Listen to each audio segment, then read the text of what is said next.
दोनों भाई इज्जत के साथ बाइज्जत बरी हो गए, लेकिन दस्ते शफकत कब दराज होता है इंसाफ का, इस पे बात करेंगे।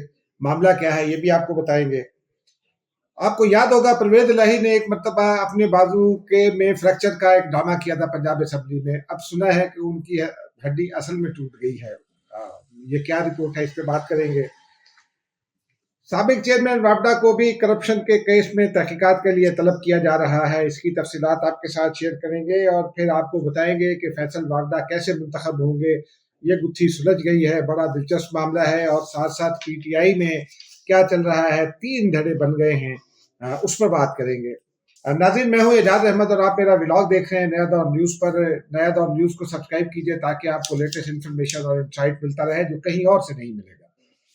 पहले नाज़रीन बात कर लेते हैं परवेज इलाही साहब की। साबिक वज़ीर आला पंजाब हैं। आपको याद होगा जब गुज़िश्ता साल जब पंजाब हुकूमत में वज़ीर आला की तब्दीली के लिए तहरीक-ए-इत्तेमाद लाई गई थी, तो उस वक्त एक हंगामा बरपा हुआ था। वज़ीर आला उस वक्त माफ़ कीजिएगा स्पीकर थे उस वक्त परवेज इलाही, और अमीर खान भट्टी जो है वो सेक्रेटरी असेंबली थे। और उस वक्त एक खूब दंगा फसाद हुआ था, मार कुटाई हुई थी।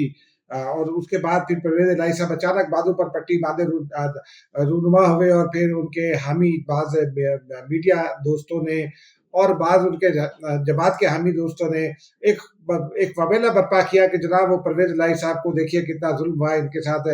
एक एजेड स्पीकर हैं और बुजुर्ग रहनुमा है, मोहम्मद सियासतदान है, और उनका बाजू तोड़ दिया। इल्ज़ाम नून लीग पर लगाने की कोशिश की गई थी, लेकिन वो मामला चला नहीं क्योंकि 24 घंटे के अंदर अंदर वो बाजू अचानक जुड़ गया। और परवेज इलाही साहब जब वो मामला डिजॉल्व हो गया, असेंबली वो तहरीक-ए-इत्तेमाद आगे चले गई, तो परवेज इलाही साहब वो बाजू हटा के वापस आ गए। हालांकि उससे पहले वो लिए फिर रहे थे अपने एक्सरे भी। लेकिन अब वो जेल में हैं, और जेल में कब क्या हो जाए ये तो कुछ पता नहीं होता। अब लेटेस्ट इतलात ये, और अब जो सुप्रिंटेंडेंट जेल है उनकी जानिब से मुतालिका अदालत में शायद ये रिपोर्ट पेश कर दी गई है, और ये बताया गया है कि परवेज इलाही साहब वॉशरूम में गिर गए हैं और वो जख्मी हैं। इस हवाले से परवेज इलाही के करीबी दोस्तों का ये कहना है कि इस बार सचमुच उनकी किसी हड्डी पर फ्रैक्चर हुआ है। अब ये इतलात जाहिर सी बात है ये कन्फर्म उस वक्त होगी जब मेडिकल रिपोर्ट अदालत को पेश करेगी जेर इंतजामिया, और फिर अदालत मीडिया के सामने उसको रखेगी या मीडिया के साथ शेयर की जाएगी। उस वक्त तक के लिए बस ये इतनी खबर है। और अगली बात तो आप जानते ही हैं कि मुनिस इलाही स्पेन में मजे कर रहे हैं। थोड़ी देर बाद वहां से शोर डालेंगे कि देखें मेरे बुजुर्ग वालिद पर तशद्दुद कर दिया गया। आपको आना चाहिए आपके वालिद की मदद के लिए। बाकी लोगों के बच्चे भी यहीं मौजूद हैं। शाह महमूद कुरैशी के दोनों बच्चे यहाँ रोजाना अडयाला जेल में पेश होते हैं और जद्दोजहद कर रहे हैं अपने वालिद की रिहाई की, तो आपको भी ये जद्दोजहद करनी चाहिए। बहरहाल नाज़रीन आगे चलते हैं। फैसल वापडा जो है वो सेनेट के कागजात उन्होंने आज़ाद हैसियत में जमा कराए थे, और उनका ये कहना था कि आजकल आज़ाद का दौर चल रहा है, 3 लोग आज़ाद हैं। एक अनवारुल्लाह काकड़ उन्होंने भी आज़ाद हैसियत में जमा कराए हैं। उनके बारे में जो इतलात है उन पर कल बात करेंगे। दूसरे फैसल वापडा है, उन्होंने कराची से जमा कराए हैं।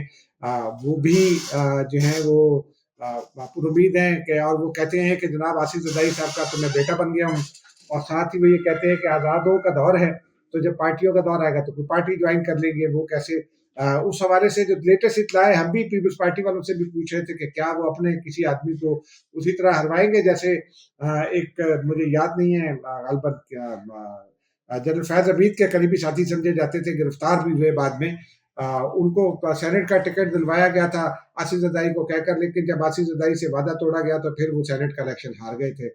तो मुझे ये लगता है कि शायद पीपल्स पार्टी अपने किसी एक उम्मीदवार को वोट ना करे और वो फैसल वापडा को वोट कर दे, क्योंकि आसिफ ज़रदारी का उनके साथ करीबी और ज़ाती ताल्लुक कायम हो गया है। तो ये भी हो सकता है। लेकिन एमक्यूएम में चूंकि इस पर कुछ इख्तलाफात सामने आ रहे हैं और मुस्तफ़ा कमाल को वजारत दी जाएगी ताकि फैसल वापडा को जितवाया जा सके। तो बहरहाल अब ताज़ा खबर यह आई है इलेक्शन कमीशन से कि नजीब हारून साहब जो हैं वो एमक्यूएम के उम्मीदवार थे सेनेट के, उनके कागजात मुस्तरद हो गए हैं स्क्रूटनी में। और मामला याद आ गया है अचानक फॉरेन फंडिंग केस का जो कई साल चलता रहा। उसमें वो कहते हैं कि जी नजीब हारून साहब भी नामजद हैं, क्योंकि वो उस वक्त फाइनेंस संभालते थे पीटीआई के। और उस बुनियाद पर हालांकि उन्होंने कौमी असम्बली का इलेक्शन लड़ा, उस वक्त ये किसी को याद नहीं आया था फॉरेन फंडिंग केस। अब याद आ गया, चैलेंज हो गया, उन पर एतराज उठ गया, वो एतराज वैलिड करार दिया गया और आज वो मुस्तरद हो गए।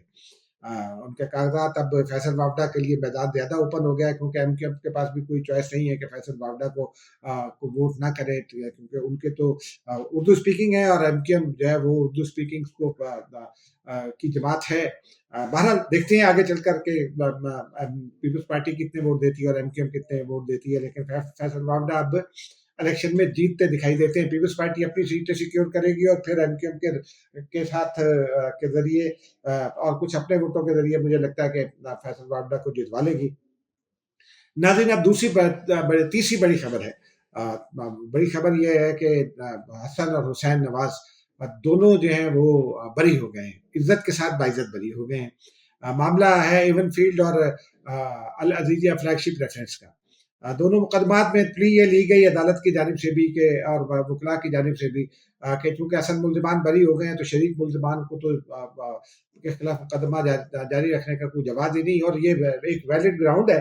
इसकी बुनियाद पर जो है वो बरी होना कोई अचंभे की बात नहीं, लेकिन नाज़रीन सवाल है पाकिस्तान के निज़ाम इंसाफ पर कि जब नवाज शरीफ साहब को सजा दी जा रही थी और जज साहब ये लिख रहे थे कि लिविंग बियॉन्ड मीन्स में मैं सजा दे रहा हूँ, लेकिन इंतजामिया हुकूमत जो है या नैब जो है वो करप्शन साबित नहीं कर सकी, तो फिर सजा क्यों दी थी और किस तरह सजा दी जाती है और फिर किस तरह माफी दी जाती है, उस पर एक बहुत तबसरा है जो मेरे ही जेहन में आया, मैंने कहा आप तक पेश कर दिया जाए कि पाकिस्तान के निज़ाम इंसाफ का अलमिया ये है कि उसमें वो उस वक्त तक दराज में बंद रहता है जब तक दस्ते शफ़क़त दराज नहीं होता, और दस्ते शफ़क़त जब दराज हो जाता है तो वो इंसाफ की वो दराज खुल जाती है और वो फौरन इंसाफ मिल जाता है।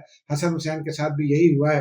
हालांकि अगर उन्होंने करप्शन की थी, नवाज शरीफ साहब ने भी की थी, तो कोई जवाब नहीं है कि आप सजा ना दें, लेकिन अगर नहीं दी है और सजा साबित नहीं हो सकी है तो फिर सारे मामले को एक ही दफा कर दे। पहले सजा दे दी, उसके बाद अपीलों में उसको उड़ा दिया गया और उड़ाया उस वक्त गया जब नून लीग के बारे में ये खबरें सामने आई कि दस्ते शफ़क़त नून लीग पर दराज हो गया है। तो ये कोई मुनासिब बात नहीं है। नाज़रीन, देखते हैं अब मजीद क्या किन लोगों पर दस्ते शफ़क़त दराज होता है। और भी बहुत लोग हैं जो अभी तक नैब को भुगत रहे हैं। शाहिद खान अब्बासी साहब 5 साल हो गए, उन्होंने नून लीग को वादा भी याद दिलाया है नैब को ख़त्म करने का, और वो कहते हैं कि नून लीग का अब ये फ़र्ज़ है कि वो नैब कवानीन वापस ले ले और अपने वादे पर अमल करें। लेकिन नाज़रीन, अब मामला है उससे भी अहम, 1455 मिलियन रुपए की करप्शन का मामला है। चेयरमैन वापडा रहे हैं lieutenant general retired Muzammil Hussain. पाक फौज की जानिब से ये वादे कर दिया गया, बहुत बार ये वादे किया गया कि करप्शन पर कोई समझौता नहीं है, चाहे उनका अफसर करे या कोई भी करे। वो कहते हैं कि जो अफसर रिटायर हो गया वो सिविलियन है, आप उसको सिविलियन लॉ के तहत ट्राई करें। हमारे यहाँ बाज़ दोस्त जो हैं वो मुख्तलिफ उसको बुनियाद बनाकर लॉजिक्स को बुनियाद बनाकर ये तासुब देने की कोशिश करते हैं कि पता नहीं अगर किसी अदारे से ताल्लुक है तो बस वो अदारा उसके पीछे खड़ा हो गया। ऐसी बात बिल्कुल नहीं है। लेफ्टिनेंट जनरल मुजम्मिल हुसैन को 455 मिलियन रुपए कौमी खजाने को नुकसान पहुंचाने का इल्जाम है। FIA ने साबिक चेयरमैन वापडा लेफ्टिनेंट जनरल मुजम्मिल हुसैन से तहकीकात का फैसला कर लिया है, और anti corruption circle Lahore zone ने ट्रांसपेरेंसी इंटरनेशनल की दरखास्त पर यह फैसला किया और उनको तलब किया गया है इंक्वायरी के लिए। उन पर यह भी इल्जाम है कि उन्होंने 128 मेगावाट के क्याल खार हाइड्रो प्रोजेक्ट के कॉन्ट्रैक्टर को नाजायज फायदा पहुंचाया। FIA की जानिब से जो नोटिस जारी किया गया उसमें यह भी कहा गया कि मनसूबे के जो कॉन्ट्रैक्टर हैं साइनो हाइड्रो, वही कहते हैं कि साइनो हाइड्रो के डिफॉल्ट होने पर परफॉर्मेंस गारंटी जब्त नहीं की गई, जबकि की जानी चाहिए थी। ये बिल्कुल उसूली बात है, अगर ये नहीं की गई तो फिर ये मामला जिसको कहते हैं ना फिशी है, मशकूक है, जरूर इस पर होनी चाहिए। फिर ये भी कहा गया है कि FW बैंक जर्मनी ने मंसूबे को फाइनेंस किया, कॉन्ट्रैक्टर की जानिब से अल्तवा पर लागत में बेतहाशा इजाफा हुआ। डिफॉल्ट कॉन्ट्रैक्टर को दीगर मंसूबों यानी बादशाह डैम, मोमन डैम के ठेकों में शिरकत से भी नहीं रोका गया, जबकि वो डिफॉल्ट कर चुका था, और कानून ये कहता है कि जो डिफॉल्टर है उसको दूसरे ठेकों में आप शामिल नहीं कर सकते।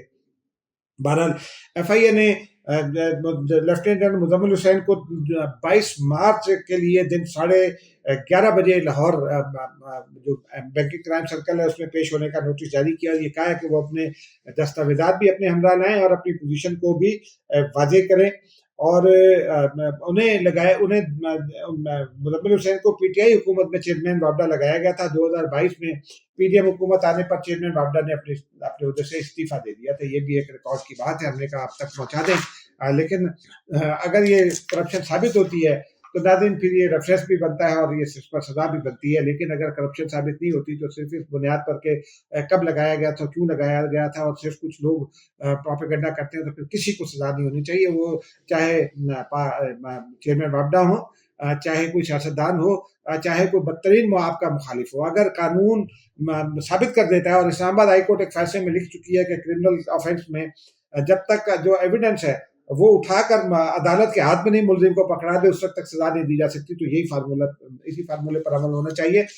इसी फार्मूले पर अमल करते हुए चेयरमैन पीटीआई को भी मिल गया है, इंसाफ मिल गया है। उनको 2 मुकदमात में जो सियाला थाने में भी दर्ज हुए थे और लोई बेद में 9 मई के तोड़ फोड़ के मुकदमा से जज शाइस्ता कुंडी ने जो है वो बरी कर दिया। इमरान खान उस दिन उसमें थे। एक नुक्ता बड़ा इंपॉर्टेंट है, वो ये है कि पहले से ये फैसला हो चुका था कि एहतजाज करना है, कैसे करना है, क्या करना है, और वो स्पॉन्टेनियस रिएक्शन भी हुआ।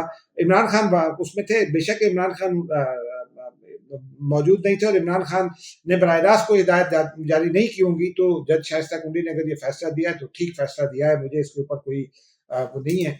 नाज़रीन, अब आते हैं पीटीआई ही की जानिब। पीटीआई में हम बहुत अरसे से कह रहे हैं कि पीटीआई के अंदर सब अच्छा नहीं है।